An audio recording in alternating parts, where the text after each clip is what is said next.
almost every major company now has a huge dev base in India, whether it is Zynga, Facebook, Google, Microsoft, Disney, EA, pretty much all of them.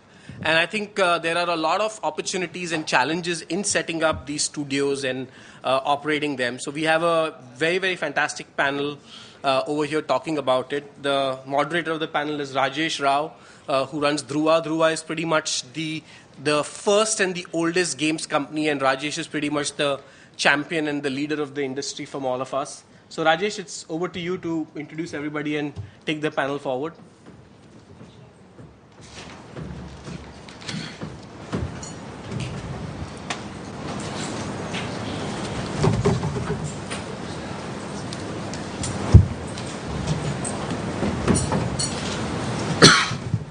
Thank you, Vishal, and hello, everybody. Around 15 years back, I met an evangelist from Intel, and at that time I was running a multimedia company, and he convinced me that I should be giving up on multimedia and starting to get into games. So 15 years later, here I am, and we have a very... So that was the early years. We were a three-man company at that time in 1997. And today, Dhruva is 150, 160 people in size, and one of the largest developers in India. And on the dais today, we have a very eminent panel. I mean, this panel constitutes some of the leaders of development in India. We have Rishi Oberoi, who heads India Game Studios. Is a veteran, many years, 10 plus years and 120 games. I quickly read that bio and said that's a lot of games on many platforms. We have Jugal, who runs the Chayovo studios in Cochin, in Kerala, which is south of India. One of the more recent entrants, but over the last 5-6 years, they've grown in a very fantastic manner, and I think we'd love to hear your story. Ninad, again, one of the pioneers of the industry in India, started very early along with Vishal. He was involved with India Games for many years before he went on to join Jump Games, and more recently he started a company called Plecasa, which is a mobile social developer publisher of games. And Anila comes from a very interesting company called 99 Games, based in a beautiful temple town of Udupi in South India.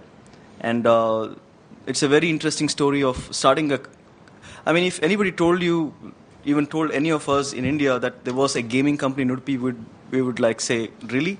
And they have a huge development center, and they're a very successful company. So with that introductions, what I'd like to do is to ask each of the panelists to give a quick 2-minute kind of overview of their journey of setting up and creating a dev studio, just as an overview, and then we'll get on to talking about challenges and some of the the ways they found solutions to some of the shortcomings. Growing teams, growing capabilities. I think those would be follow-on questions. So starting with you, Rishi. Yeah. So I started off with India Games about 10 years ago, and at that time we had just a handful of developers. Almost no one had any games experience whatsoever. And I think that's something that you'll find common across all the studios here on the panel. We were about maybe 8 programmers or so, everyone fresh out of college, everyone just getting their hands wet in their first jobs. And what we realized is, Vishal being the entrepreneur that he is, he loves to throw people in the deep end of the pool. And that's what we were all told to do. All of us were given a game to do and said, okay, go and do it. So we said, okay, that's interesting, let's figure out how to do this. And that's exactly how it's been all throughout. But when we quickly found success, because we were amongst the first game companies to do mobile games, and because there weren't many others anywhere else in the globe, we realized we needed to scale quite quickly, and that was the biggest challenge of all. And this was about 2002, 2003, end of 2002, beginning of 2003, and and everyone was just getting over the hangover of the dot-com bubble. So there were a lot of young engineers out from university, but not many big companies were giving them jobs. So we kind of quickly lapped them up as quickly as we could, and luckily we got a load of people with a lot of talent. None of them were really interested in making games. They were all really good engineers who wanted to get into the IT industry doing services.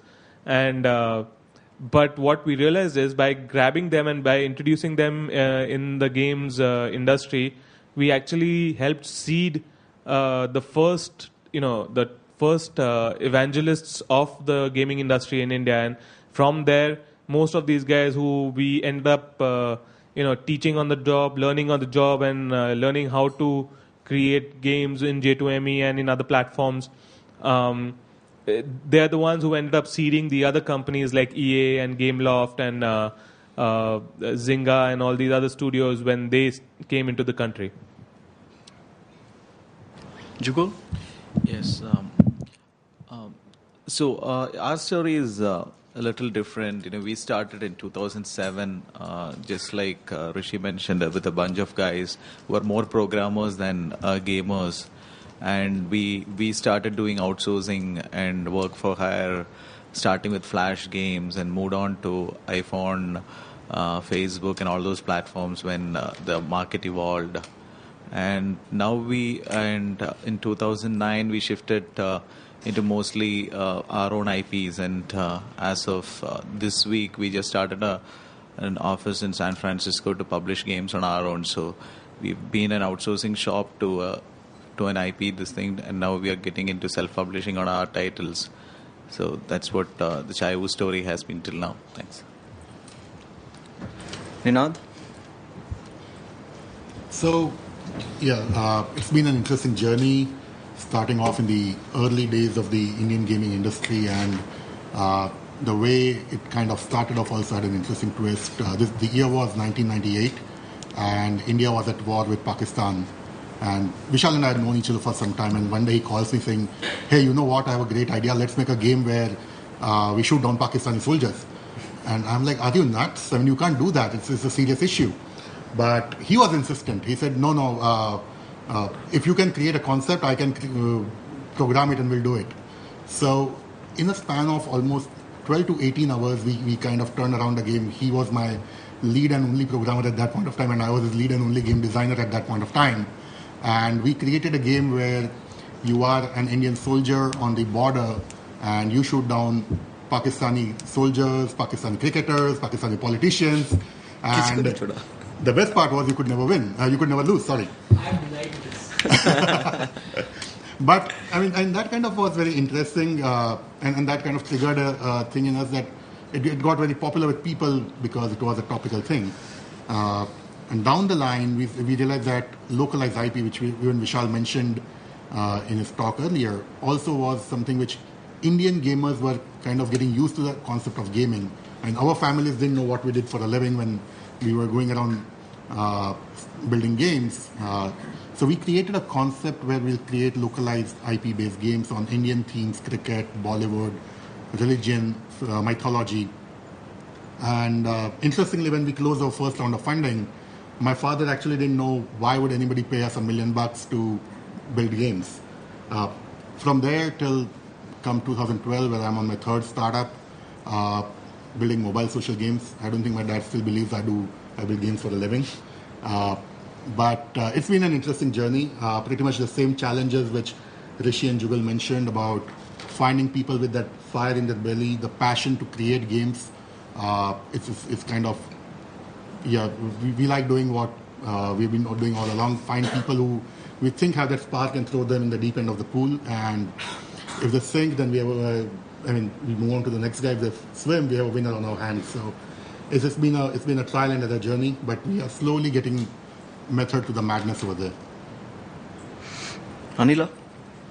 So we're from 99 Games, and 99 Games is essentially a spin-off of Robosoft Technologies based out of Udpi.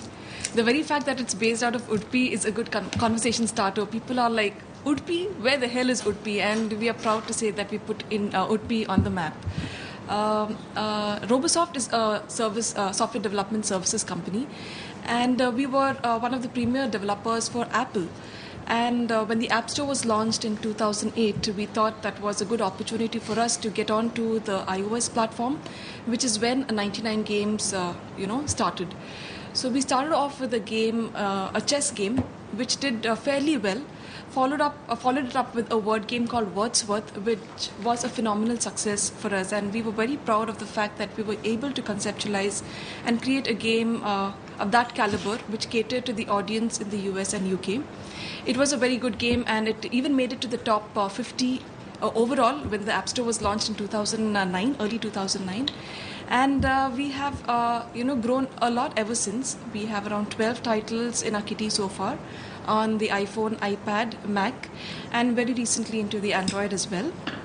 We are a small team of 25 people, and the 25 people includes a couple of producers, a lot of developers. We are essentially we're coming from a development background, a few designers, a lot of graphic artists, and testers. And we also market the games ourselves. We have a little bit of experience in creating our own games and getting it published elsewhere. In fact, we had one of our titles published by Chilingo. It was a game called the Jim and Frank Mysteries, and it was a experience for us creating a game that big and getting in touch with publishers and having a game published elsewhere. Likewise, we have also licensed a few games from other external developers and published it on the iOS platform on our own. That's interesting. So you've done both ways to get your games out there. Yes. You've had.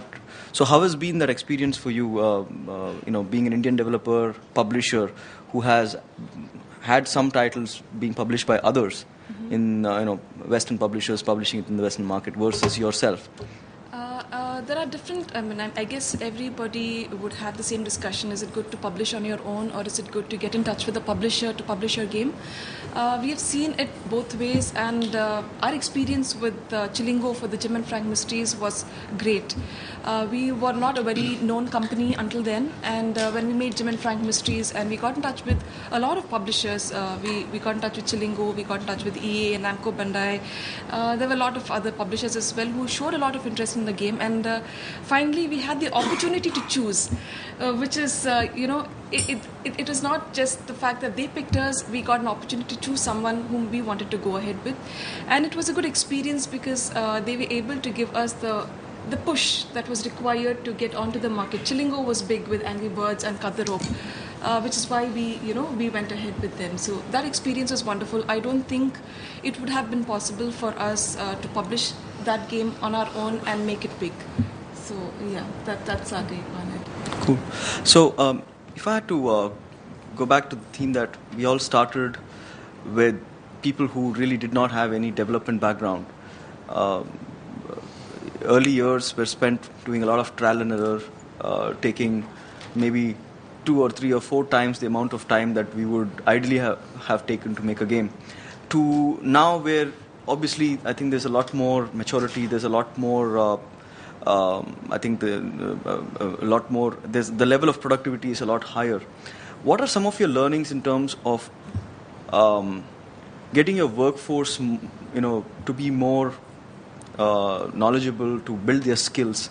What are some of the things that have worked for you in building your workforce? Because that's kind of been one of the biggest challenges for all of us. I think what we realized right up front was the reason why we were so inefficient was obviously lack of experience, and it wasn't really lack of experience in game in the technical aspects. It's more was lack of experience in what is a game. There was no such thing as game design back then. We really didn't know. I mean, it was almost like the garage days of when game creation really started off. And even though this was after the year 2000, it still felt like it was back in the 1980s where the American companies first started off the game creation. There was no such thing as game design, and the understanding of game design was really critical. The way we managed to do it was, like we said, trial and error. But slowly we realized that wasn't the only way we could do it. We had to actually learn what game design was and get professional game designers, consultants on board and try to tutor us. Today, I think the learnings of what we did back then have really paid off, because the whole team, whether they're programmers who start off at the lowest level, or whether they're testers or artists, they all, whenever they come in, they get introductions into games, into understanding what a game is, into understanding how do you create fun, what is feedback, and those kind of things are very important. A lot of people, when they come out of college, don't really, especially in university in India, they don't really have a sense of detailing, and the quality is there as far as finding solutions, but the detailing in the final product is something that has to be really drilled down from the people who have had the experience on the floor. And I think that's what's the difference between what we used to do back then and what we do now. Okay, Jugul? Yeah, so there is a huge difference between the talent that we get today and what we used to get when we started off.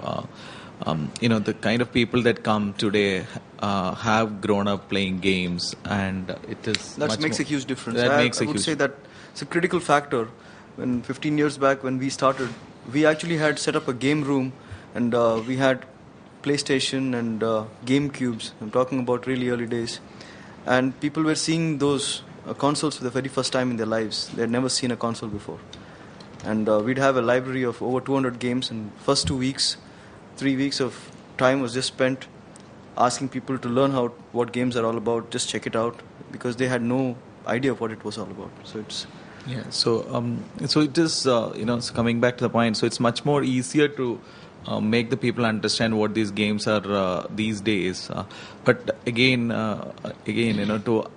to design a game is a totally different story than when playing a game. So what we do is we end up doing a lot of training for the people to start thinking from an end user or an end gamer perspective. And many of these guys come from a hardcore gaming background, and when you are asking them to make a casual game, it's a totally different mindset also. So that mindset change for both the artist, the designer, the producers, and the developer.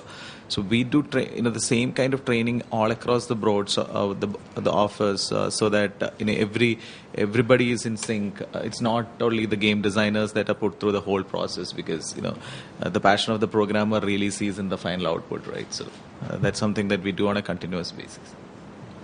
Inad? So yeah, I mean, as both Rishi and Jugal said, we kind of learned trial and error when we started building games right from the early days. We didn't have any reference points except for playing games and understanding what worked.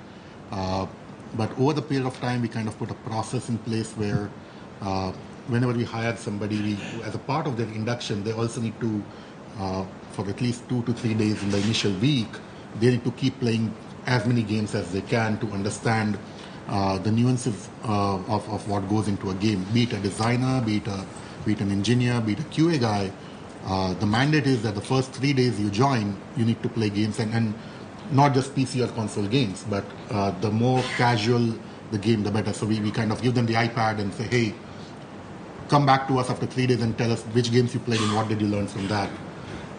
Apart from that, to crunch the learning curve, we also work with, being a publisher, we work with a lot of indie developers globally to publish their games. So it's more of a collaborative effort where the producers and designers working from our end also learn a lot of project-related things when they're working on multiple projects, and vice versa. If we have an IP in mind, we bounce it off with our development partners globally to see, hey, how can we make it better and improve upon it and make a game which is a world-quality product. So it is more of a collaborative process internally as well as externally with our partners. Anila? In our case, Rajesh, we actually create a lot of games on the iOS platform. So we are big fans of Apple, and we've been doing a lot of work for Apple in the past. So that the whole thing of getting your design right is very, very important. And we look through a lot of tutorials that Apple provides us to understand and get your design right. Basically, when I say design right, just try to make it as simple as possible. Eliminate all your elements to keep your interface clean. So that's the first thing we focus on. Try to have some sort of consistency in your UI elements.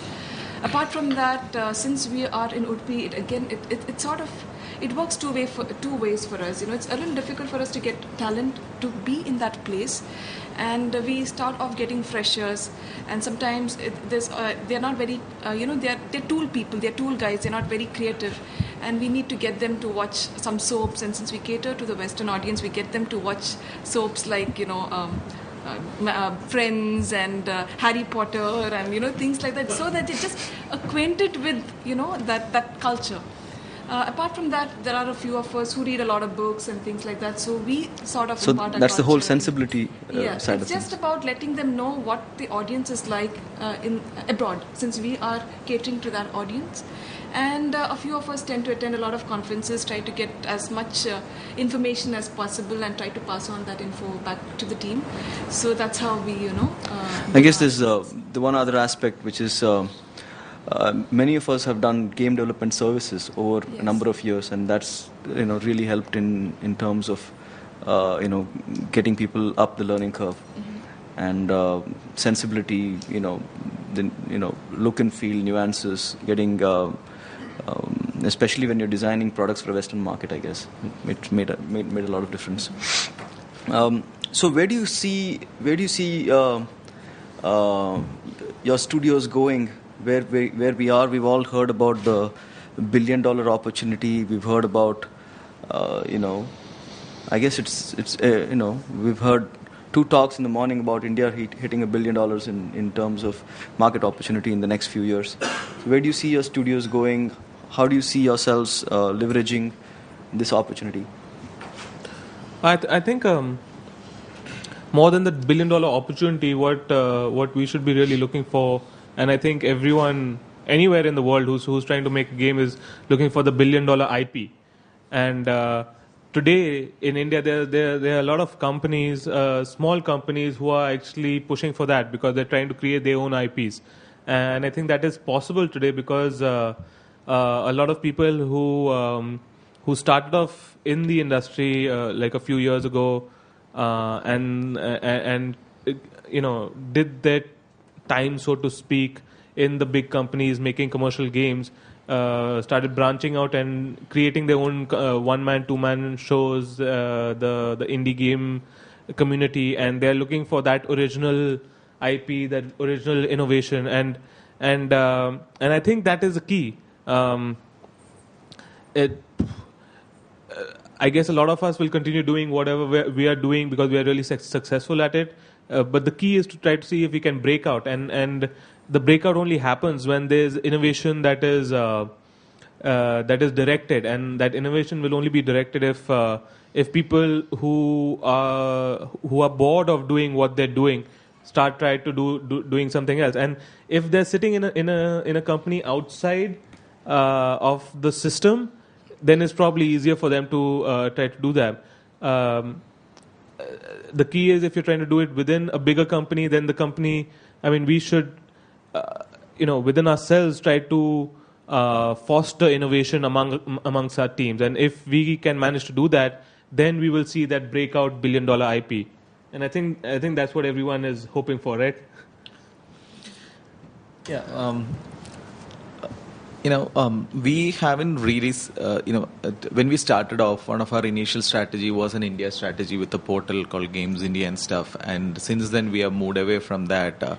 Since at that point of time, we had to survive, So now that, our Western strategies are almost in place, maybe it's an year down the line, we might start really looking back at India, and especially on the mobile space.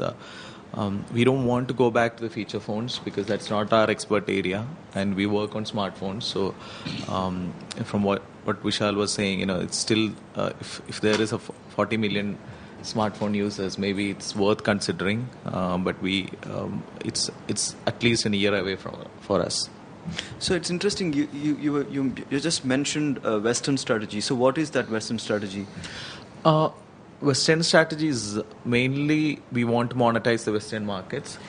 So we believe that we will be able to if any of you listen to my other talk yesterday. So what we were trying to do is if we really look at many of the companies out there, they were they had a one game wonders, or so we had a portfolio approach to things all throughout. And what we are trying to do with our Western strategy is also we believe we are much more cost effective. I wouldn't say cheap, cost effective in churning out much more titles.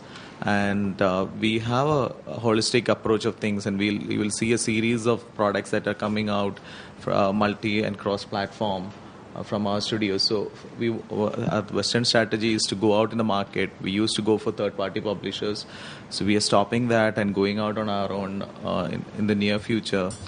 So once that monetize a little bit and cover the cost, then maybe we can actually start looking at the Indian market also as a long-term strategy. Ninad, what is Playcasa up to?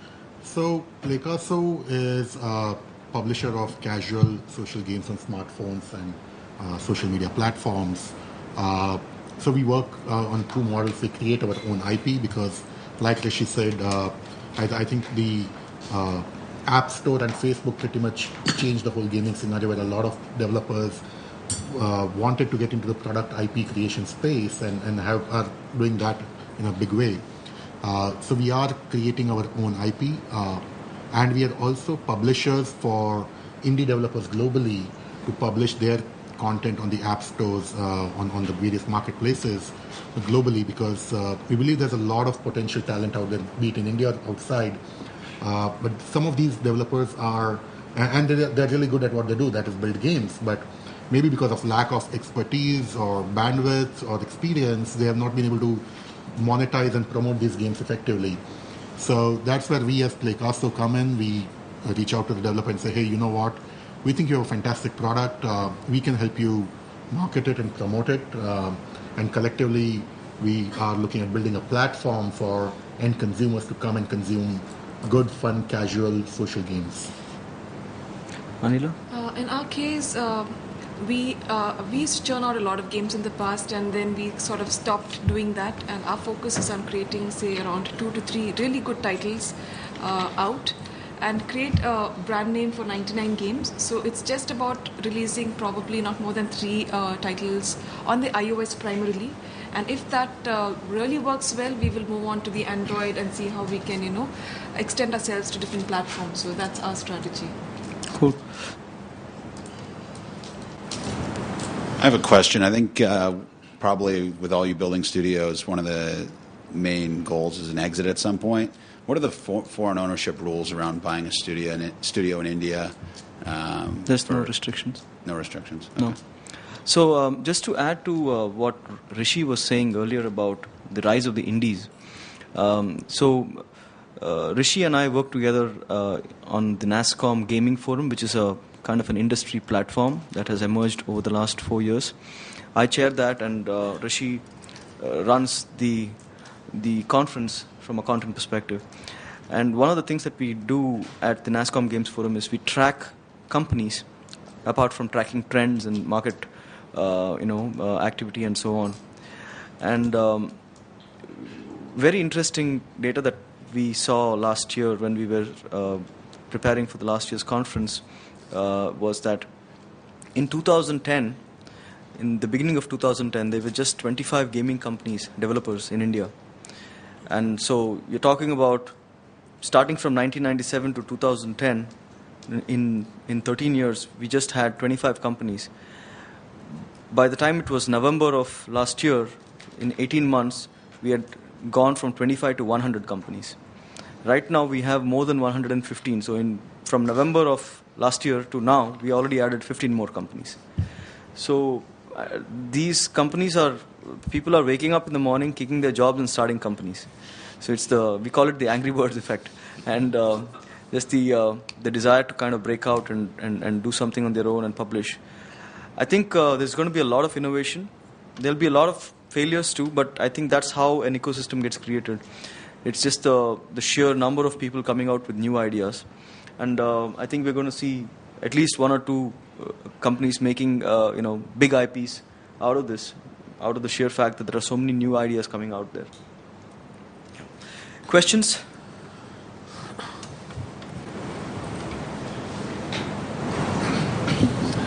Hi, my name is Jinder. I'm the Director of Business at App Annie.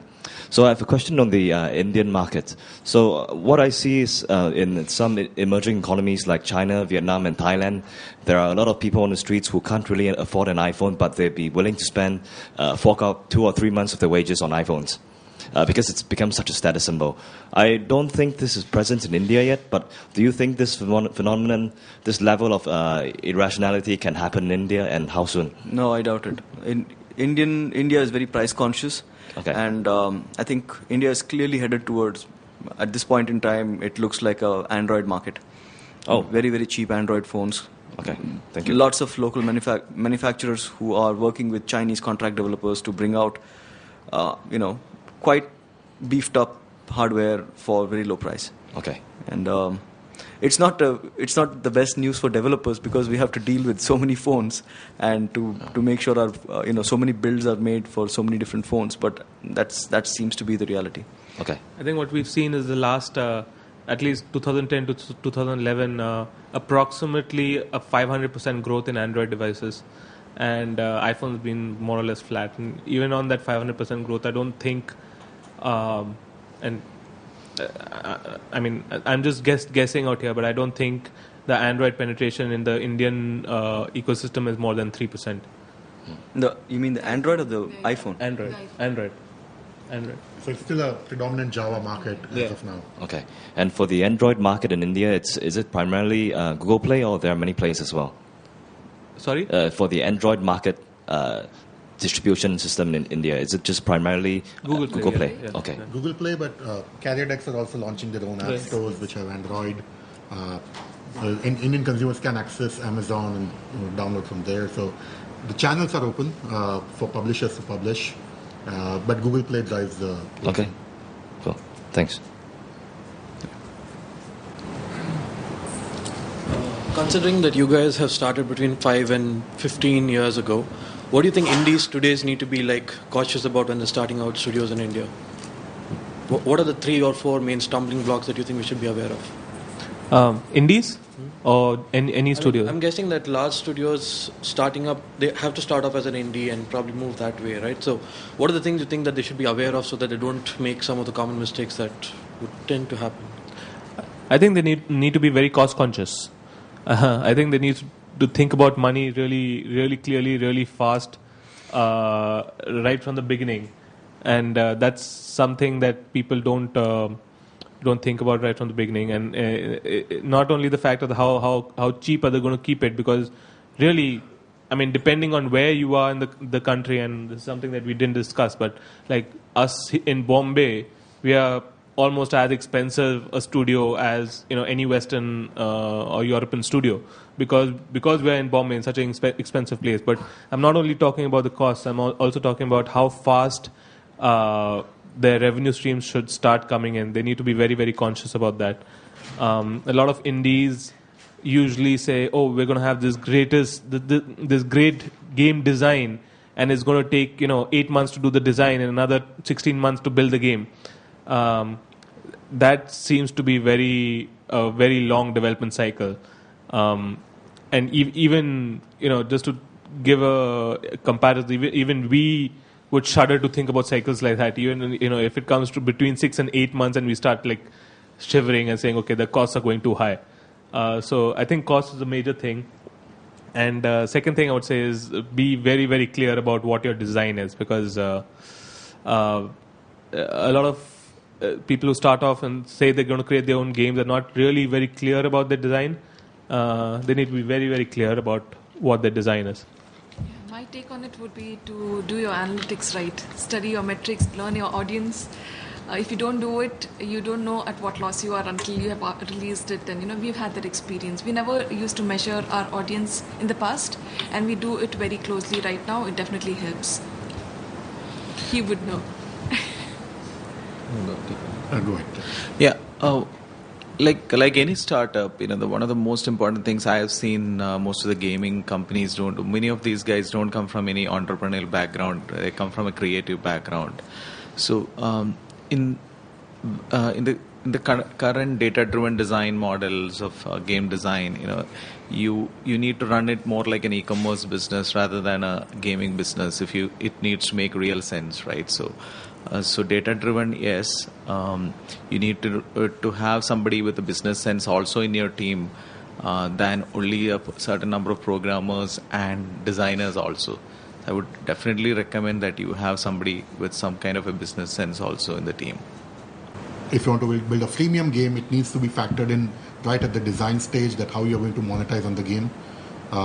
Keep a close eye on analytics when you launch. Look at what your user pattern is, user trend is, and be agile in making changes. And if you find that something is not right in the game, just don't wait for things to gather up. Be agile, turn it around and fix things, do an update, and just make sure that you keep tracking what's out there. I think one of the things that I've noticed among the new breed of companies that are starting off, couple of things. One is, I think there's generally a lot of enthusiasm and almost high levels of optimism that whatever they put out there will be sold. And many of them don't realize that their games may not even get discovered. Not enough attention is being paid to the fact that there is a huge need to focus on marketing and actually getting your games discovered. Many of them are not seeing that yet. The second point, I think, is not everyone has a very good sense of their true capabilities. Many end up aiming too high in terms of what they want to do with their products. And so you see a lot of games that come out without enough polish, without enough, the finish is not there. Tends to end up looking mediocre, and it just becomes. And at the end of that cycle, the developers themselves realize that they've not done a great job. And if there was the right mentoring at the early days, at the early stages, they could have avoided that. But I guess this is typical of any industry where you start seeing a huge growth in that ecosystem. And I think one of the things that we're doing at the NASSCOM Gaming Forum is we're trying to create that platform for developers to engage. We've now created city chapters in 5 different cities, and the developers in each of these cities are meeting once a quarter and doing a lot of game post-mortems, what worked, what didn't work, and getting to meet with other developers.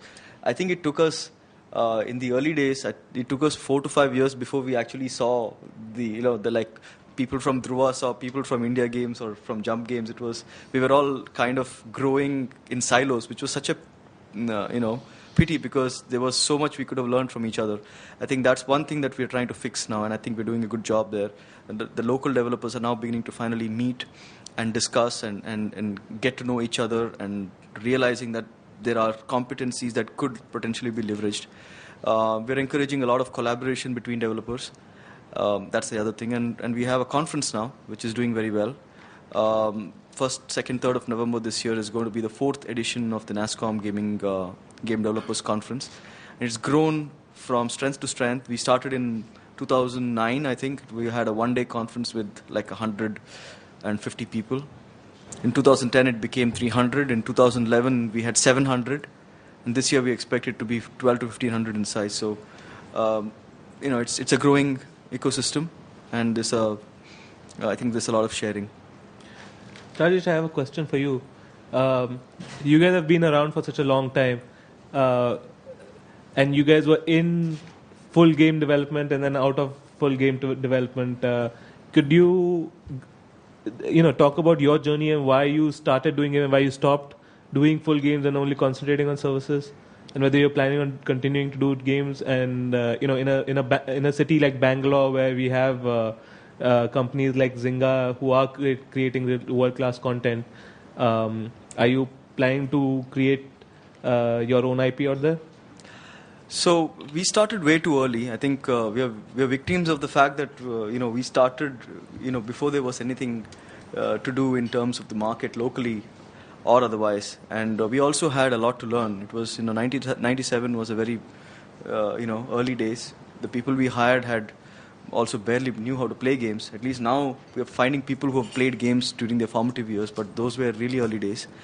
So we had to work with international companies to survive because there was no local market. And then once we got onto that business model, then inadvertently we ended up being there at the time when gaming started seeing global delivery of game development and game services beginning to take off. So we ended up being on that wave where we started seeing a lot of growth as a services company. And as a company, when we started, we wanted to make our own games, but we realized that there was one thing about us, that we wouldn't want to put out anything that we felt was not good enough. And that's a bug that we have at Dhruva, where we don't want to put out anything that's not making the cut. And that kind of dissuaded us from wanting to aim at making a console game. Those days it was the console, and later. So most of what we've put out have done well, or have at least been critically acclaimed. But then I think one of the things that we saw was that we couldn't run a services company and a product company, in the same place, because the ethic is different, the kind of objectives are different. So in 2009, we spun out all our product initiatives into a separate company called Game Tantra. And now that company is only doing IP and they don't do any services. And it's a separate team that is doing that, very small team. And I think that's turned out to be the best. Ironically, Game Tantra makes use of dev capabilities from Dhruva when we fall short of bandwidth. But they are two different companies. And it's kind of working out fine. Cool.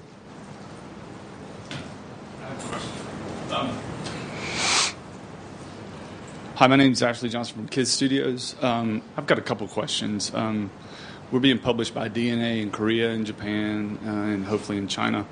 And then Chilingo for the iOS. But we're having a really hard time finding the right partner in India to help get our games out. Is there any advice that you would have to help, if we do publish through Google Play, to help capture that market? And then the other question is, from an outsourcing standpoint, we use 3 studios in India, and it's going really, really well for us. But I feel as a developer that we're not giving them the right tool sets or helping them. And if you could give me any advice to kind of help push that forward, that'd be great. Sure. So from publishing at an India perspective, I think what you need to do is understand each market has its own dynamics. It's always good to understand what works, what kind of channels work in India. And Google Play definitely is an open marketplace, but the Indian market is still to a great extent governed by the operator decks, where it is obviously helpful to be present on the operator deck as well. So if you had to choose a publisher, I would say go with a partner who has good presence on the operator decks, who also has a good off-deck presence, because India is now slowly going the D2C way, where a lot of these publishers are pushing content on their own decks on the D2C model. And obviously the app stores definitely help. Again, advertising and promoting and marketing a game in India is different than how it would work.